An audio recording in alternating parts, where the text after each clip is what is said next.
বিসমিল্লাহির রহমানির রহিম। আসসালামু আলাইকুম রহমতুল্লাহি ওবরাকাতু।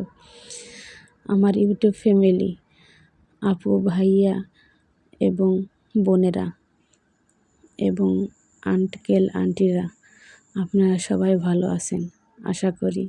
আলহামদুলিল্লাহ, আল্লাহর অসীম রহমত যে আপনারা সবাই ভালো আছেন। দোয়া করি আপনারা সবাই আপনাদের সবাইকে সুস্থতা দান করুক আল্লাহ তাআলা। এই বলে আজকের ভিডিওটা চায়ের সাথে শুরু করলাম।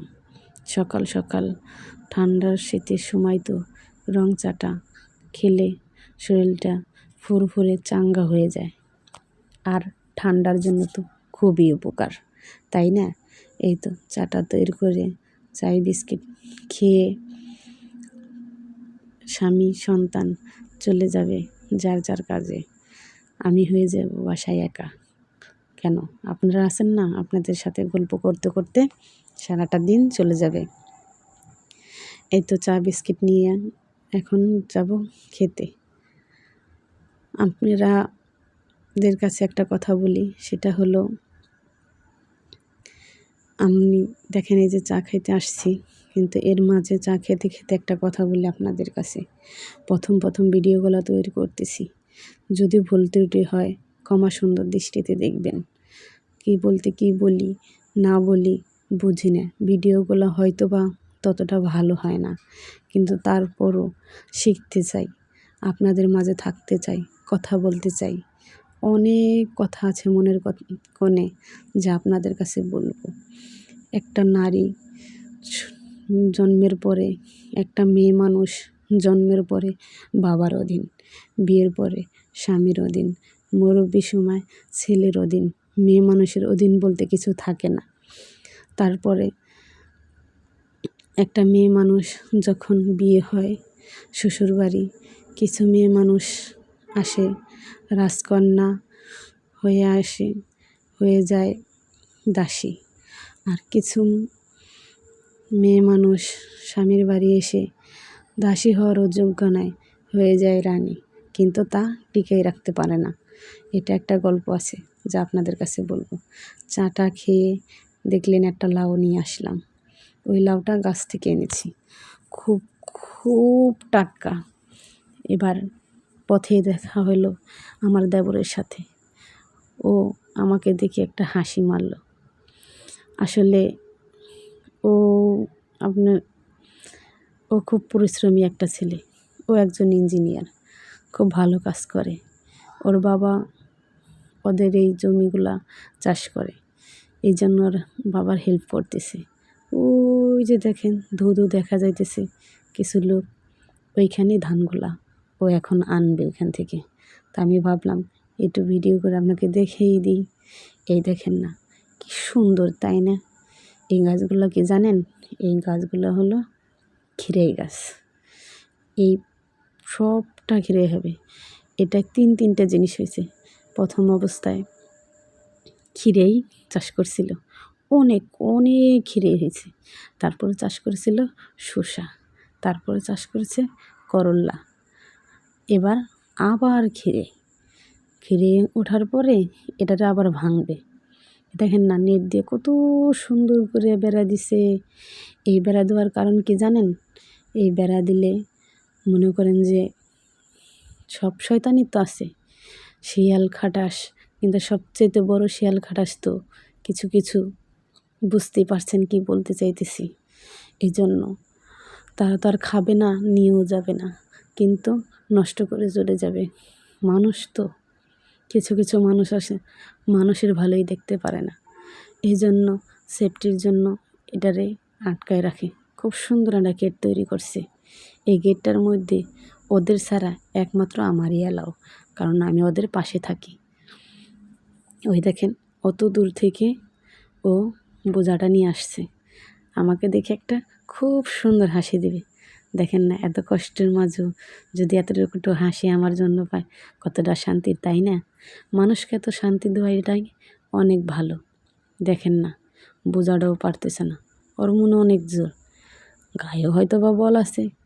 যাই হোক, সবচেয়ে বেশি খুশি ধান তো মাথায়, কান্নায় খুশি হয়। কি সুন্দর ধানগুলা, মনের জোর আছে, বলতে হবে। ওর সাথে রহস্য করতেছি আর যাইতেছি, ওর সাথে বলতেছি হাসিস না পড়ে যাবে, আর বলতেছি আমি ধরবো নিব, আমি ধরবো, সাহায্য করব। ও বলতেছে না কেন, দরকার নাই, আরও 2-1 বোঝা এটার উপর আনতাম, অনেক পারি। এই রহস্য করতেছে, ও আমার সাথে রহস্য করতেছে, আমি ওর সাথে রহস্য করতেছি। দেখবেন ও বাড়িতে আনছে তা না, কিন্তু এই একতলার ছাদে উঠাবে। অনেকটা মনের জোর। আসলে ওর এই জিনিসটা দেখে একটা কথা আমার মনে পড়লো বলার জন্য আপনাদের। মানুষের শক্তি থাকাটা অনেক জরুরি না, যতটা জরুরি মনের ইচ্ছে শক্তি থাকার। এখন আমি ভিডিওর ক্যামেরাটা এখনই অফ করব, জানি না আবার কখন চালু করতে পারবো। তাই দয়া করে আপনারা সবাই ভালো থাকবেন।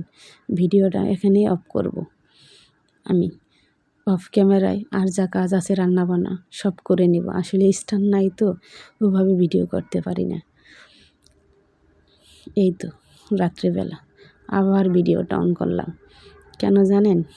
এই তো রাত শীতের রাত, আর শীতের রাতে বোধহয় সবারই কম বেশি কিছু না কিছু খেতে ইচ্ছে করে, তাই না? ঝাল, চটপটা, মশলাদার, তাই না? কি করার, যেই কথা সেই কাজ করে নিলাম তৈরি মোগলাই। এই দেখেন, এই যে রুটিটার ভিতরে কিছু কিছু মশলা দেখা যায়, এটা হলো গুঁড়ো মশলা। রুটির ভিতরে এভাবে দিলে খুব টেস্টি হয়। রুটিটা যদি এরকম দেয়, মোগলাইটা তৈরি করব, আমরা খাবো। আর এর মাঝে আপনাদেরকে একটা অনুরোধ করতে নিয়ে চাই, প্লিজ আমার ভিডিওটা যদি একটু ভালো লাগে ছোটো বোন হিসাবে, প্লিজ একটা কমেন্টস, একটা লাইকস আর সাবস্ক্রাইব করে শেয়ার করে দেবেন প্লিজ। আপনারা যদি আমার চ্যানেলটা সাবস্ক্রাইব না করেন, বলেন কী বা করবে?